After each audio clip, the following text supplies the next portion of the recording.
Hello to everyone, welcome back to our YouTube channel.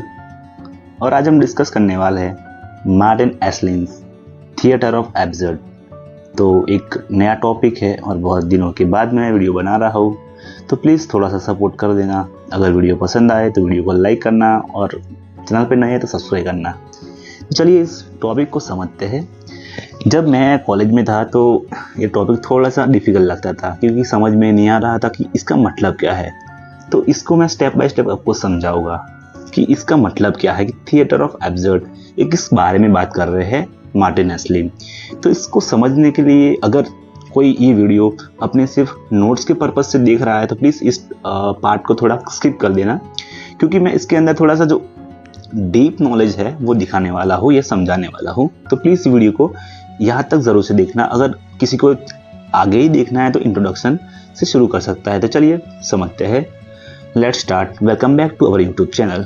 और देखते हैं कि थिएटर का मतलब क्या है। तो यहाँ पर थिएटर का मतलब है कि जो आज हम थिएटर को एक्सपीरियंस करते हैं, जैसे कि हम लोग मूवीज देखते हैं जिसके बड़ा पर्दा होता है और वो डिजिटली ऑपरेट होता है। बट जब पहले के ज़माने में थिएटर का मतलब कुछ और होता था। आज के ज़माने के कंपैरेटिवली थिएटर का मतलब कुछ अलग है। जैसे कि समझते हैं कि पहले के ज़माने के अंदर थिएटर ऐसे होते थे जिसके अंदर नाटक होते थे, या आजकल हम देखते हैं कि जब हम लोग कोई ड्रामा कंपटीशन देखते हैं, या फिर कभी कभी हमें जो हमारे इंडिपेंडेंस डे होते हैं या फिर एनुअल फंक्शन होते हैं तो हम लोग ड्रामा करते हैं, नाटक करते हैं। तो पहले के ज़माने के अंदर आज जो थिएटर से हम लोग एंटरटेनमेंट लेते हैं, तो उस ज़माने में तो ऐसे कुछ था ही नहीं।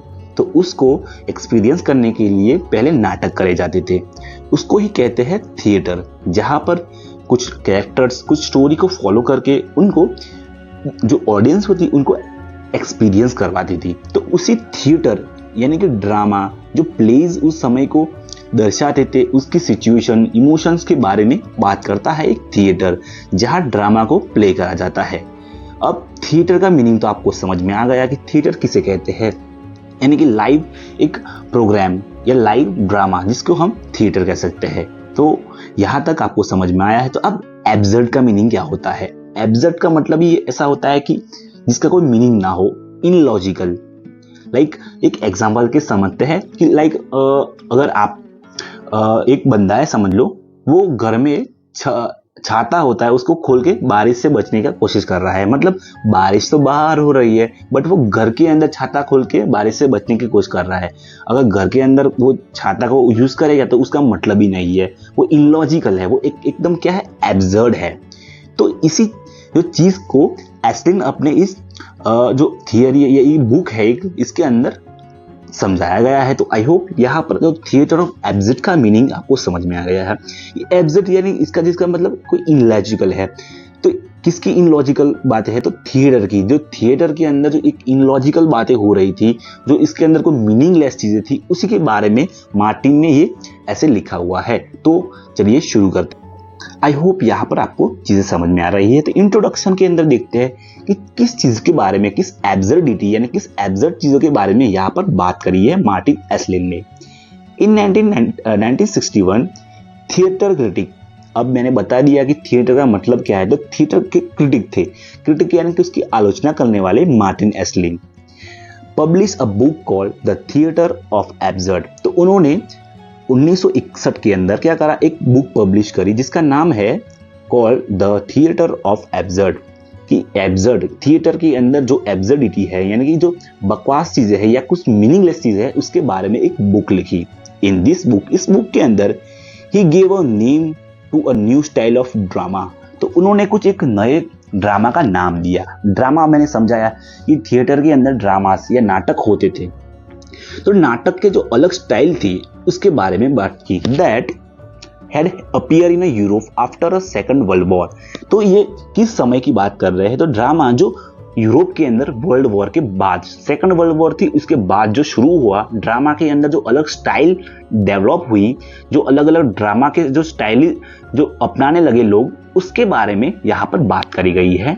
एसलिन नोटिस दैट, एसलिन ने कुछ नोटिस किया कि सेवरल मॉडर्न प्लेराइट्स, जो कुछ सेवरल मॉडर्न प्लेराइट्स है, यानी कि प्लेराइट्स का मतलब होता है कि जो प्ले लिखते हैं, यानी कि जो ड्रामास जो किताबों में लिखते हैं, were writing play that did not follow the usual rule of theatre. जो अब देखते हैं हम लोग कि पहले के समय में क्या था कि कोई स्पेसिफिक नियम बनाए हुए थे कि जो थिएटर होता है उसके अंदर जो ड्रामा होता है आपको इसी तरीके से इसी रूल को फॉलो करके ही आपको ड्रामा यानी कि नाटक करने होते हैं। बट इस समय के अंदर क्या हुआ, जब पोस्ट वर्ल्ड वॉर हुई तो सेकंड वर्ल्ड वॉर के बाद लोगों ने मतलब अलग तरीके से कुछ लिखना शुरू कर दिया। उन्होंने जो यूजुअल रूल्स थे प्ले राइटर्स ने क्या करा, उनको फॉलो नहीं किया और कुछ भी लिख रहे थे अलग चीज तरीके से। देयर प्ले सीम स्ट्रेंज, तो उनके जो प्लेस थे, जो उनके ड्रामाज या उनके जो स्टोरी, समझ लिए प्लेस का मतलब ही होता है, प्ले का मतलब कि एक स्टोरीज, तो स्टोरी ऐसी थी जैसे लग रही थी। सिम्स का मतलब होता है कि लगना, कि जैसे स्ट्रेंज हो, अलग सी अजीब सी हो, कंफ्यूजिंग हो एंड समटाइम्स मीनिंगलेस, और कभी कभार तो ऐसे लगे कि इसका कोई क्या मीनिंग भी हो सकता है कुछ। लाइक आप देखते हैं ना कभी कभी कोई मूवीज देखते हैं, पूरी मूवीज देख ली बट कुछ समझ में नहीं आया कि उसका मतलब क्या है, ये किस बारे में थी। तो पूरी मूवी खत्म होने के बाद आप बाहर निकलते हैं या फिर फोन बंद कर दे तो आपको लगने लगता है कि यार ये क्या था, क्या बकवास देख लिया, इसका कोई मीनिंग ही नहीं बन रहा। फिर भी इसके अंदर क्या नोटिस करेगा, यट फिर भी they capture the truth of human life in a powerful वे। फिर भी जो ये स्ट्रेंज और कंफ्यूजिंग जो प्लेज लिखे जा रहे थे यूरोप के वर्ल्ड वॉर के बाद, जो सेकंड वर्ल्ड वॉर हुई थी इसके बाद जो राइटर्स लिख रहे थे, वो जो कैप्चर क्या कर रहे थे ह्यूमन लाइफ को, कि ह्यूमन लाइफ की क्या सच्चाई है, वो भी कैसे पावरफुल वे में, यानी कि बहुत ज्यादा शक्तिशाली वे में दिखा रहे थे किस तरह से ह्यूमन लाइफ हमारी है। तो आई होप यहाँ तक इतनी जो हमारा इंट्रोडक्शन के है इसके अंदर आपको चीजें समझ में आ रही हो। Esslin use the word absurd, तो इसके अंदर जो एस्लिन ने कौन सा वर्ड यूज करा, एब्सर्ड। एब्सर्ड का मीनिंग आपको मैंने ही पहले ही बता दिया है, to describe the kind of drama. तो एब्सर्ड का मीनिंग इस जो वर्ड का यूज इसीलिए किया कि उन्होंने ड्रामा को डिस्क्राइब करने के लिए किस टाइप्स के ड्रामाज होते हैं, लाइक जो पहले पर्टिकुलर जो ऐसे ट्रेडिशनल ड्रामा थे और अब जो वर्ल्ड वॉर के बाद के ड्रामा है उसके लिए उन्होंने वर्ड यूज करा एब्सर्ड।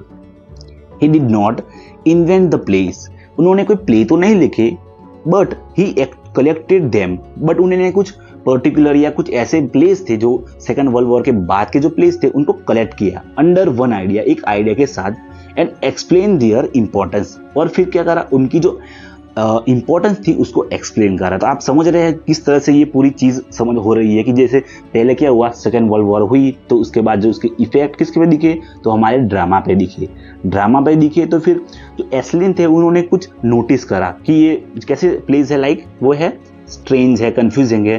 फिर उन्होंने एक वर्ड यूज करा एब्सर्ड, फिर क्या करा, उनका कलेक्शन करा और फिर उनकी इंपॉर्टेंस को समझाया कि कैसे वो ह्यूमन लाइफ को दिखाते हैं, वो भी बहुत पावरफुल तरीके से। Today theatre of absurd is one of the most famous movement in the modern drama. तो आज ये जो थिएटर ऑफ एब्सर्ड है वो मूवमेंट बहुत ज्यादा आगे बढ़ चुकी है, क्योंकि आज भी लोग दिखा रहे हैं कि अजीब सी सिचुएशन को दिखा के ह्यूमन लाइफ को कैसे पोर्ट्रे कर रहे हैं, ये भी मूवमेंट चल रही है। आई होप यहां तक आपको चीजें समझ में आई। अब इसको और डिटेल में समझते हैं किस तरह से इस ड्रामा, इस एब्सर्डिटी का शुरुआत हुआ। बैकग्राउंड देखते हैं। To understand why the theatre of absurd came into being, कि जो इसकी जो एग्जिस्टेंस है या फिर इसकी जो शुरुआत है उसको समझने के लिए हमें क्या करना पड़ेगा, we must look at 20th century. हमें 20वीं शताब्दी के अंदर देखना पड़ेगा कि उस समय पर क्या हुआ। तो हमारा फर्स्ट पॉइंट है वर्ल्ड वॉर सेकंड, 1939 टू 1945 तक का जो टाइमलाइन है उसको वर्ल्ड वॉर 2 का टाइमलाइन माना जाता है। मिलियंस ऑफ पीपल डाइड, तो उस समय बहुत सारे लोग मर गए। सिटीज वर डिस्ट्रॉय, जो सिटीज थी वो बहुत ज्यादा डिस्ट्रॉय हो गई। लाइक हमने देखा था ना कि जापान के अंदर परमाणु बम गिरे थे। Old believes in progress, reason and humans goodness were shaken, और जो पहले के जो रूल्स थे या जो बिलीव्स थी, मान्यता थी, जैसे कि ह्यूमन प्रोग्रेस थी, रीजन की असलियत क्या है, और ह्यूमन गॉडनेस यानी कि जो ह्यूमन की गुडनेस यानी कि जो ह्यूमन की अच्छाई थी, वो सब जो बिलीव्स थे, वो मान्यता थी, वो शेकन करने लगी, यानी कि उसके जो खंडन होने लगा, वो लगने लगा कि ऐसी चीजें हो सकती है या भी नहीं इस दुनिया के अंदर। जब वर्ल्ड वॉर हुई तब लोगों के दिमाग में ये सब चीजें चलने लगी। लॉस ऑफ मीनिंग का मतलब होता है कि जो मीनिंग या कोई इसकी जो अर्थार्थ है उसका जो लॉस हो जाना, यानी कि उसका गंवाना। आफ्टर द वॉर, जो वॉर खत्म हुई उसके बाद many people felt life had no clear meaning और पर्पस। तो जब वॉर खत्म हुई तो लोगों को ये लगने लगा कि क्यों, मतलब इस वॉर का जो रिजल्ट आया है वो लोगों को ऐसा लगने लगा कि लाइफ के अंदर कोई मीनिंग ही नहीं है, कोई पर्पस नहीं है, लोग मर रहे हैं, जी रहे हैं, चीजें बर्बाद हो रही है, तो इसका मतलब क्या है? ना कोई हमारी लाइफ में पर्पस है, यानी कि हमारा कोई हेतु है, ना कोई मीनिंग है इसका। ट्रेडिशनल वैल्यूज लाइक रिलीजन, जो ट्रेडिशनल पहले से चलने वाली जो वैल्यूज है हमारी, लाइक रिलीजन की बातें करते थे लोग, मॉरालिटी की बात करते थे, रैशनल्स एंड रैशनैलिटी, यानी कि हम जो रैशनल तरीके से चीज सोचते थे, seem weak in front of the massive violence. वो सब चीजें हैं हमारी रिलीजन, मॉरलिटी या रैशनैलिटी, वो सब कैसी लगने लगी थी? जैसे कि वीक हो चुकी है। किसके सामने? मासिव मास वायलेंस। मास वायलेंस का मतलब ही होता है कि बहुत सारी तबाही, उसके सामने ये सब चीजें फीकी लगने लगी। एग्जिस्टेंशियलिज्म फिलोसॉफी, एग्जिस्टेंशियलिस्ट फिलोसॉफी का मतलब होता है कि लोगों को अपनी जो होने का एहसास था उसके ऊपर जो फिलोसॉफी बनी, वो उसको कहते हैं एग्जिस्टेंशियलिस्ट फिलोसॉफी। तो इसको समझते हैं थोड़ा डीप के अंदर। Thinkers like Jean Paul Sartre and Albert Camus argue that the world is without meaning. तो इन दोनों का कहना है, थिंकर्स यानी कि जो विचारक है या फिलोसोफर है, तो उनका सोचना था कि आर्ग्यू करा उन्होंने कि जो दुनिया है वो मीनिंगलेस हो चुकी है। अब दुनिया के अंदर कोई मीनिंग नहीं है, ना प्रोग्रेस का है, ना रिलीजन की बात हो रही है, ना मॉरलिटी है। सब जगह क्या है? तो सब तबाही और वायलेंस की बात हो रही है। But human must still make choice and create meaningful for themselves. But उनको कहना है कि फिर भी लोगों को अपनी कोई चॉइस बनानी पड़ेगी, हमें क्या करना है, और क्रिएट मीनिंग, अपने लिए कोई मीनिंग बनाना पड़ेगा कि हम लोग क्यों जी रहे हैं इस दुनिया के अंदर। Camus even wrote about the myth of Sisyphus. तो उन्होंने एक बुक लिखी जिसका नाम है मिथ ऑफ सिसिफस, जिसका मतलब है कि जो where life is compare to a man endlessly rolling a stone up hill. तो इसके अंदर एक चीज के बारे में बताया गया है कि लाइफ को किस चीज के साथ कंपेयर करा गया है। मैन एक आदमी है जो एंडलेसली यानी कि इन्फिनाइट टाइम तक एक पत्थर को, सपोज करो मैं समझाता हूं कि एक पत्थर है, लाइक इस तरह से, ऐसे एक पहाड़ी है और यहाँ पर एक बंदा एक पत्थर को ऊपर ले जाने की कोशिश कर रहा है, बट एंडलेसली टाइम तक। हमको पता ही है कि आप पहाड़ के इस तरह से ले जाएंगे तो क्या होगा कि कोई पत्थर ऐसे घूमेगा तो क्या वापस ही आ जाएगा। तो एक एंडलेस अपहिल की तरफ जा रहा है, इस तरह की बात कर रहा है कि लाइफ में कोई मीनिंग है ही नहीं। तो a symbol of absurd struggle, कि एक बिना मीनिंग वाली, एब्सर्ड का मीनिंग मैंने समझा कि कोई मीनिंग ना हो, जिसका कोई लॉजिक ना हो, वो मीनिंग बिना की लाइफ है, जो स्ट्रगल है उसको सिंबलाइज करता है। Play rights of this absurd took this feeling and ideas turn them into drama. तो इसी, देखिए फिर से मैं समझा, तो यहां देखेंगे हम लोग कि देखो यहाँ पर एक बंदा है, तो क्या कर रहा है, एक ऐसे पत्थर को एक पहाड़ पे चढ़ाने की कोशिश कर रहा है। आप देख ही सकते हैं कि पहाड़ पर ऐसे कोई बंदा कोशिश करेगा तो एक जो एफर्ट लग रहा है वो बिल्कुल बेकार है, इसका कोई मीनिंग बनता ही नहीं है। तो इसी के बारे में उन्होंने लिखा है। तो इस सिचुएशन से इंस्पायर होकर क्या करा कि जो आइडियाज थे, जो ये प्ले राइटर ने क्या करा, इसी को अपनी आइडियाज को अंदर ड्रामा के अंदर इंक्लूड कर लिया कि जो ये मीनिंगलेस लाइफ है हमारी, उसको सिंबलाइज करके अपने ड्रामा के अंदर दिखाने लगे। What is the theatre of absurd? तो ये अब समझते हैं और डिटेल में कि ये थिएटर ऑफ एब्सर्ड है क्या। According to Esslin, the theatre of absurd refer to place that show life as a, जो ऐसे प्लेस है जो लाइफ को किस तरह से दिखाते हैं, इरेशनल। इरेशनल का मतलब होता है things don't follow logical order. ऐसी चीजें जो लॉजिकल ऑर्डर को फॉलो नहीं करती। लॉजिकल ऑर्डर का मीनिंग होता है कि जैसे चीजें होनी चाहिए, लाइक हमको पता है लॉजिकली कि पानी और ऑयल मिक्स नहीं होता, बट कहीं ऐसी लाइफ दिखा दे जहां पर पानी और ऑयल मिक्स हो जा रहा है, तो एक इनलॉजिकल चीज है। मीनिंगलेस मीनिंगलेस तो character often search for meaning but don't find it. तो ऐसे प्लेस होते हैं जहां पर कैरेक्टर होता है, वो क्या करता है, मीनिंग की खोज करता है अपनी लाइफ के अंदर, बट वो कुछ खोज नहीं पाता। अगर आप काफी सारे प्लेस देखोगे 20th सेंचुरी के अंदर तो बहुत सारे ऐसे प्लेज है जो मैं आगे डिस्कस करने वाला हूं, तो प्लीज वीडियो को पूरा जरूर से देखें। Circular events keep repeating without progress. तो ऐसे प्लेज है जो थिएटर ऑफ एब्सर्ड के, जिसके अंदर जो इवेंट्स होते हैं, जो क्रियाएं होती है, वो कैसे होती है, रिपीटिंग यानी कि फिर से हो रही है बिना मीनिंग के। chaotic इन लैंग्वेज, chaotic यानी कि तबाही। Dialogues are broken. डायलॉग कैसे है ब्रोकन, टूटे फूटे, अच्छे से नहीं बोले जा रहे, मीनिंगलेस है, कुछ भी बोले जा रहा है कैरेक्टर ए प्लेस के अंदर, और रिपीटेटिव, और वो बार बार दोहरा रहा है कि ये हो रहा है, ये हो रहा है, ये नहीं हो रहा है, ऐसे कुछ ऐसी बकवास सा बोला जा रहा है। स्ट्रेंज इन एक्शन, और उनकी एक्शन कैसी है, unusual event happen without explanation. और अगर स्टोरी के अंदर कोई ऐसा इवेंट हो जाता है तो उसकी कोई एक्सप्लेनेशन भी नहीं होती कि ये हो क्यों रहा है। तो ऐसे ही वो थिएटर ऑफ एब्सर्ड की बात कर रहे हैं, but at the same time this play are comic. पर क्या हो रहा है कि ये जो प्लेज है वो सेम टाइम में बहुत ज्यादा कॉमिक है, यानी कि हंसी मजाक वाले हैं। They use laughter to show the seriousness of human existence. तो इसके अंदर फिर जो राइटर थे उन्होंने कुछ हंसी मजाक की वाले भी चीजें यूज करी है जो दिखाती है ह्यूमन एग्जिस्टेंस के बारे में और उसकी सीरियसनेस के बारे में। तो हम देखते हैं की features of theatre of absurd कि इसके अंदर क्या चीजें हैं। अगर कोई आपको प्ले मिलता है तो उसके अंदर आपको सोचना है कि ये समझना है कि वो थिएटर क्या एब्सर्डिटी दिखा रहा है यानी कि मीनिंगलेस है कि या नहीं। तो मीनिंगलेस थिएटर के जो ड्रामा को पहचानने के लिए हमारे पास कुछ की फीचर्स है।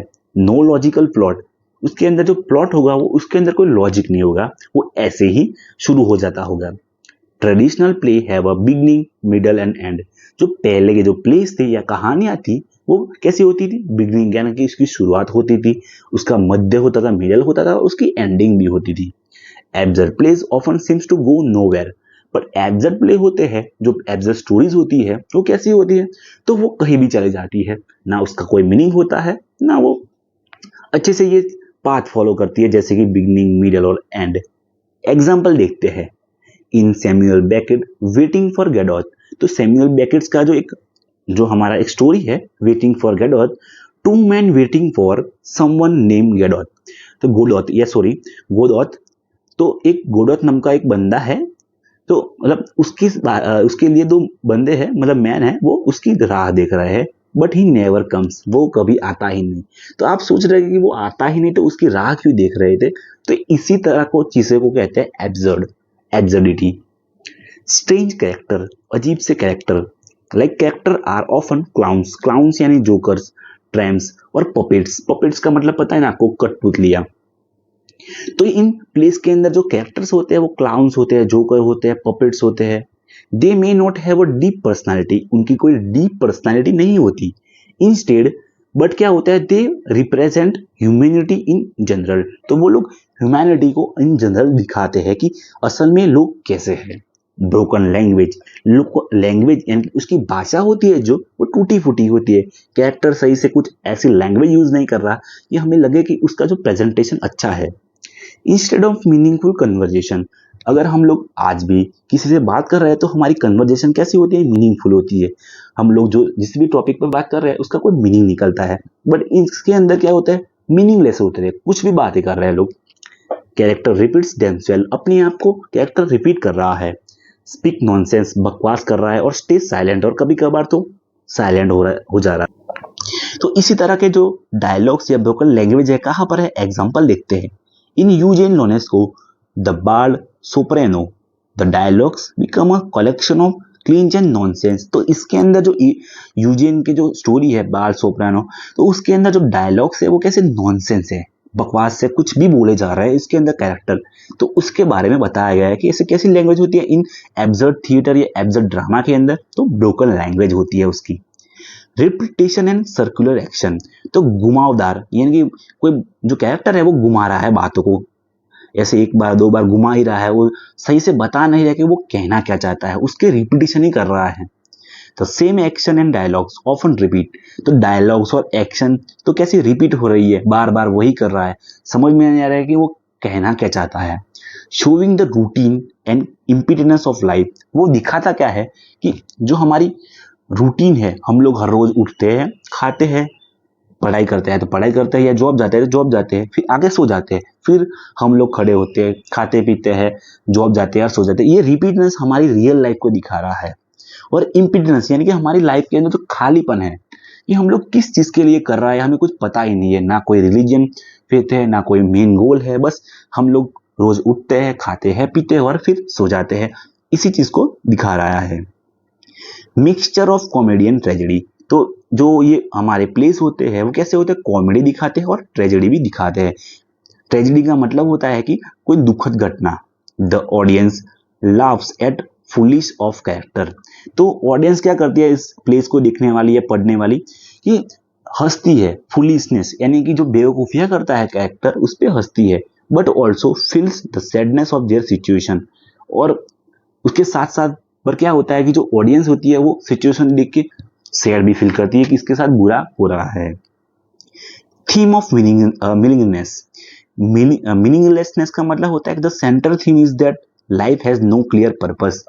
जो थिएटर ऑफ एब्सर्ड है, यानी कि जो ड्रामाज होते हैं, उनका जो मेन थीम होता है वो कि लाइफ के अंदर कोई क्लियर पर्पस है ही नहीं। Yet humans keep struggling to live.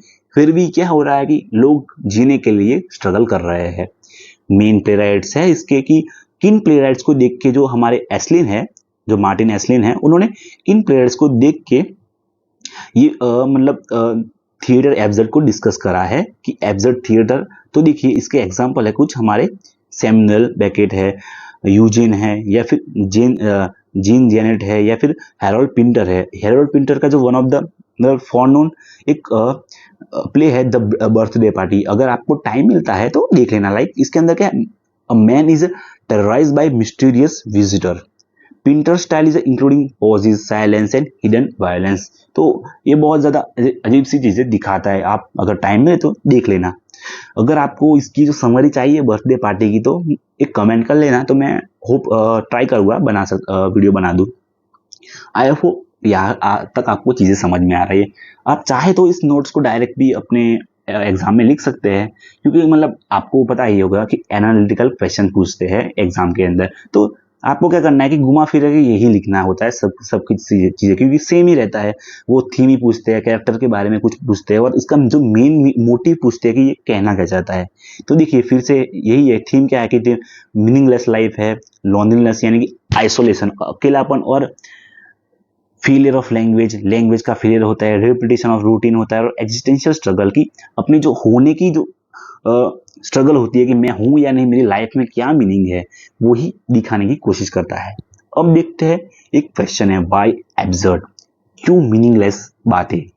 एस्लिन borrow the term absurd from Albert Camus. तो ये जो टर्म है किसने इजाद करी थी, अल्बर्ट कैमस ने। तो उन्होंने ही वहां से बोरो करी है इस टर्म को, किसने, एस्लिन ने। हु सेड दैट, वो कहते हैं human condition itself is absurd. जो ह्यूमन की कंडीशन है खुद में ही एब्सर्ड है, यानी कि मीनिंगलेस है। We search for meaning in a universe that give none. हम लोग यूनिवर्स के लिए, अंदर के अपनी दुनिया के अंदर मीनिंग को खोजते हैं, बट हमें कुछ नहीं मिलता। Absurd drama reflect this truth. तो एब्सर्ड ड्रामा जो इसके अंदर कैरेक्टर्स है या स्टोरीज है या इसके डायलॉग्स है, वही दिखाते हैं कि हमारी लाइफ कैसी है, मीनिंगलेस है। This truth by breaking normal rules of theatre. और ये जो हमारे ट्रूथ है, ये सच्चाई है, वो तभी हमें पता चल सकती है जब जो नॉर्मल रूल्स बनाए गए थे थिएटर के, ये हमें अच्छी थिएटर बनाना है, ड्रामा करना है, जैसे उसकी बिगनिंग होती है, उसकी जो मिडल होती है और उसकी एंडिंग होती है, वो सब ना दिखा के ही असली चीजें दिखा के तभी हमें ट्रूथ पता चलता है कि लाइफ किस तरह से होती है। राइट, सिंपली समझे तो एक ह्यूमन साइकोलॉजी या ह्यूमन लाइफ साइकोलॉजी को दिखाने की कोशिश कर रही है।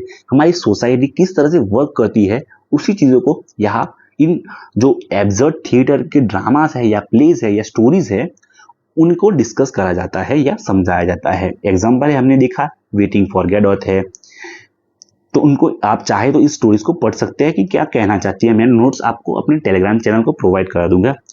Importance of theatre of absurd, new form of drama. तो ये जो ड्रामा दिखाया गया है न्यू टाइप, तो ये न्यू टाइप है ड्रामा, यानी कि जो नाटक करने का जो तरीका है वो न्यू है।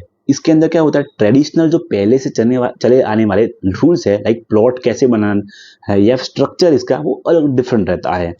रिफ्लेक्शन ऑफ मॉडर्न लाइफ, तो ये दिखाता क्या है, तो modern life like capture post war despair and confusion, कि जो वर्ल्ड वॉर हुई, सेकंड वर्ल्ड वॉर या फर्स्ट वर्ल्ड वॉर, उसके बाद जो रियल लाइफ सिचुएशन कैसी थी वो ही दिखाने की कोशिश कर रहा है। Universal theme, though strange the play speak about the human condition everywhere. Influence of theatre, inspire later playwrights and experiment theatre, तो जो ये इस तरह के जो ड्रामा लिखे गए तो आगे के राइटर्स को भी उन्होंने इंस्पायर किया। अब थोड़ा जैसे इन्होंने लिखा है तो उनका क्रिटिसिज्म भी मिला है थिएटर ऑफ एब्सर्ड को, कि इस टाइप के जो मीनिंगलेस चीजों को किस तरह से दिखाया गया है। Like too pessimistic, some critics से it is only show hopelessness, तो ये कहना चाहता है कि जो थिएटर ऑफ एब्सर्ड है वो सिर्फ दिखाता है कि होपलेसनेस, यानी कि जो हमारी कोई आशाएं होती है उसका कोई आधार ही नहीं होता, आशा होने का कोई बात ही नहीं है। टू स्ट्रेंज, बहुत ज्यादा स्ट्रेंज चीज है। Like the plays are confusing and difficult to understand. देखिए जो प्लेस होते हैं वो कैसे, क्रिटिक्स कह रहे हैं, उसकी आलोचना हो रही है थिएटर ऑफ एब्सर्ड की, ये जो कंफ्यूजिंग है, नॉर्मल पीपल तो समझ भी नहीं सकते इसको। Elicits, ordinary audience sometimes find it boring and meaningless, तो क्या होता है कि जो ऑडियंस होती है देखने वाली वो क्या फील करती है, तो बोरिंग है यार, बकवास है, इसका कोई मीनिंग ही नहीं बन रहा है। कि लोग पहले से ही इस ऐसे लाइक मूवीज देखने के लिए उसके जो हैबिचुअल हो गए हैं, तो ऐसे जो प्ले या राइटिंग पढ़ेंगे तो उनको बकवास लगेगा। लिमिटेड अपील, जो अपील का मतलब अर्जी करना, तो some believe absurdity works only for certain historical period not all time, तो कुछ का कहना ऐसा है कि जो एब्सर्डिज्म है वो हिस्टोरिकल पीरियड्स और कुछ ही टाइम को मतलब पोर्ट्रे कर सकता है, बहुत ज़्यादा कंट्रीब्यूशन नहीं दे सकता।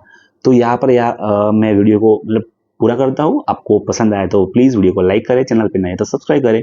अगर आपको किसी टॉपिक को पढ़ना है तो प्लीज़ कमेंट सेक्शन में कमेंट कर देना, और इसकी नोट्स पाने के लिए हमारे टेलीग्राम चैनल को ज्वाइन कर लेना। Thank you so much. और ये है कंक्लूजन, तो आप देख के एग्जाम में यूज़ कर सकते हैं। चलिए खत्म करते हैं। Thank you so much.